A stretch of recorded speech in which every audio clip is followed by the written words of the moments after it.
Hello everyone, আজকে সকাল সকাল একদম বেরিয়ে পড়েছি। তো আমরা যাচ্ছি আজকে বর্ধমানে। অন্ধকার ঘরে চলে এলাম আলোর ঘর থেকে। তো এখন আমরা বেরিয়ে পড়েছি, সকাল 7টা বাজে। আর বাইরের কুয়াশাটা তোমাদের দেখাচ্ছি, জাস্ট দেখো বাইরের কুয়াশাটা দেখো।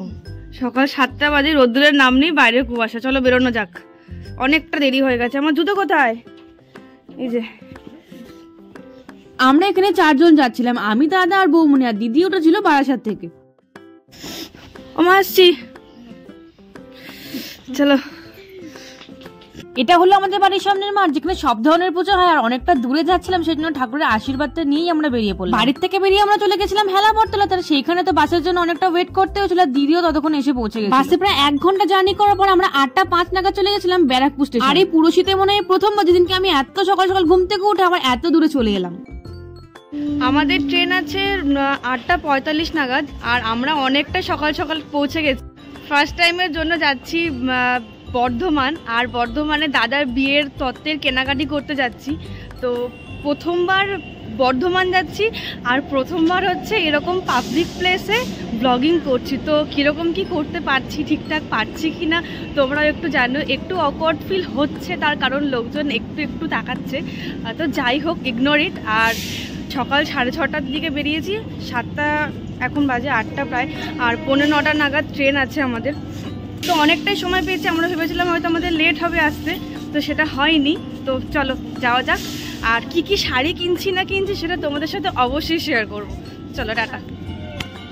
ব্যারাকপুর স্টেশনে গিয়ে সুন্দর জিনিসটা দেখতে পেয়েছিলাম, প্রত্যেকটা গাছের গোড়াতে এরকম সুন্দর করে আঁকা ছিল। অনেকটা দূরে যেহেতু জানি, বাড়ি থেকে বেরোনোর সময় তো মনে হচ্ছিল আমরা তো অনেকটা লেট হয়ে গেছি, কিন্তু স্টেশনে আসার পর সময় তো কাটতেই চাইছিল না। এই ট্রেন গুলো দেখে দেখে সময়গুলো কাটিয়ে আমাদের বাস ট্রিপটাই সুইটেবল মনে হয় বলে আমরা ছোটবেলা থেকে বাস জার্নিটাই করেছি, কিন্তু ট্রেন জার্নিটা না করে করে এমন হয়ে গেছে ট্রেনের আপ ডাউনটাও পর্যন্ত বুঝিও। শুনতে জিনিসটা একটু বোকা বোকা লাগলো, সত্যি এখনো ট্রেনের আপ ডাউনটা কিছুই। আর সেই জন্য তো একা একা ট্রেনে ওঠার একদমই সাহস করি। ব্যারাকপুর থেকে ট্রেনে ওঠার পরে ব্যান্ডেলে ট্রেনটা অনেকক্ষণ দাঁড়িয়েছিল, প্রায় 10 মিনিট মতন। আর সেখান থেকে দাদা অনেকগুলো খাবার নিয়ে এসেছিল, ভেজ প্যাটিস, কেক, আরো অনেক কিছুই নিয়ে এসেছিল। সকাল সকাল সবাই বাড়ি থেকে বেরিয়েছিলাম, তাই সবারই অনেকটাই খিদে পেয়ে গেছিল। ট্রেনে বাসে যেখানে উঠি না কেন আমার লজেন্স থেকে তো অনেক বেশি ভালো লাগে।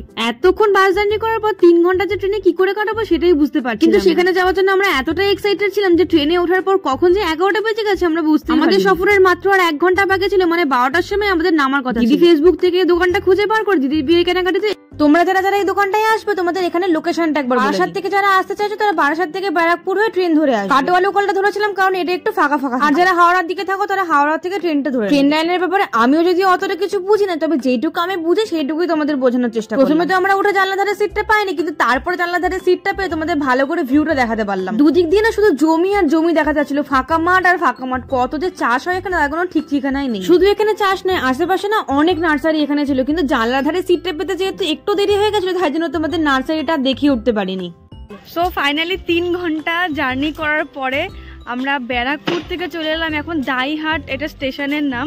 আর এটা হলো অ্যাকচুয়ালি কাটোয়া, মানে কাটোয়া লোকাল করে আমরা এসেছি 3 ঘন্টা জার্নি করার পর। আমরা যে জায়গাটায় যাচ্ছি, যে শাড়ির দোকানটা, ওখানটা না অনেকটা রিজনেবল প্রাইসে শাড়ি পাওয়া যায়।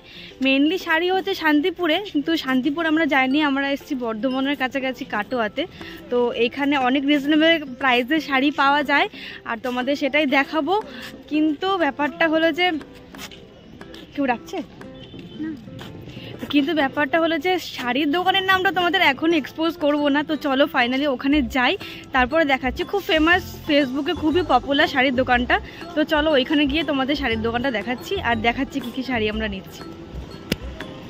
আর এটাই হলো সেই দাইহাট স্টেশন। এই স্টেশন গুলো না দেখে যা বুঝলাম অনেকটাই ফাঁকা ফাঁকাই প্রায়। ফেসবুকে তো হামস এরকম কম দামে শাড়ির দোকান দেখা যায়, আজকে একদম লাইভ এক্সপিরিয়েন্স করতে যাচ্ছি যে সত্যি সত্যি দোকানগুলোতে আদৌ এরকম কম দামে শাড়ি পাওয়া যায়। অনেকগুলো যেহেতু শাড়ি কেনার ছিল, সেহেতু একটু সময় ওখানে লাগবে, সেই জন্য দাদা গেছিল আমাদের জন্য রিটার্ন টিকিটটা একেবারে কেটে নিয়ে আসতে। বাড়িও ফিরতে হবে না তাড়াতাড়ি। কতক্ষণ যেতে হবে? 15-20 মিনিট না? এখান থেকে টোটো ধরে যাব 10 মিনিট, তারপরে আমরা পৌঁছে যাব শাড়ির দোকানে। তো হচ্ছে স্টেশন, ওই যে দাঁড়িয়ে বৌদি, কই এই যে আসছে দাদা।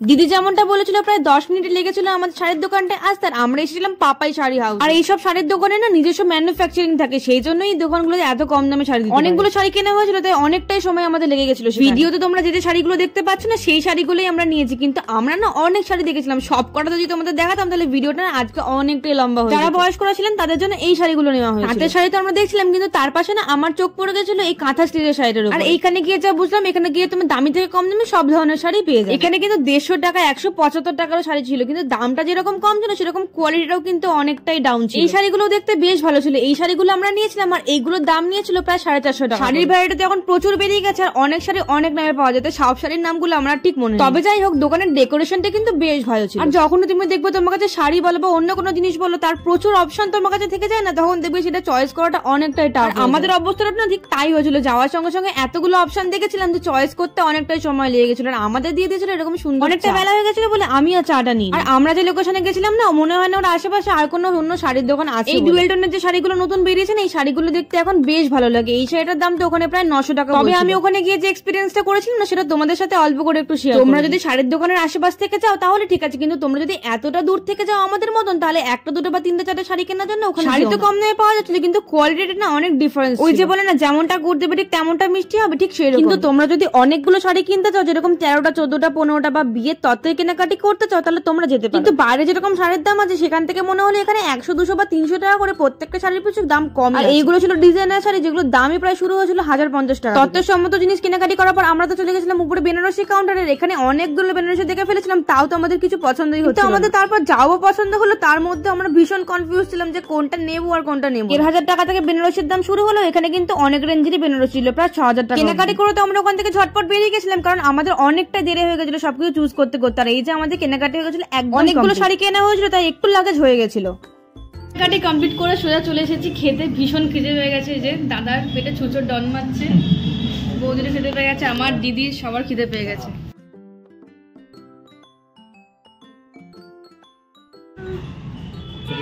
চিকেন বিরিয়ানি।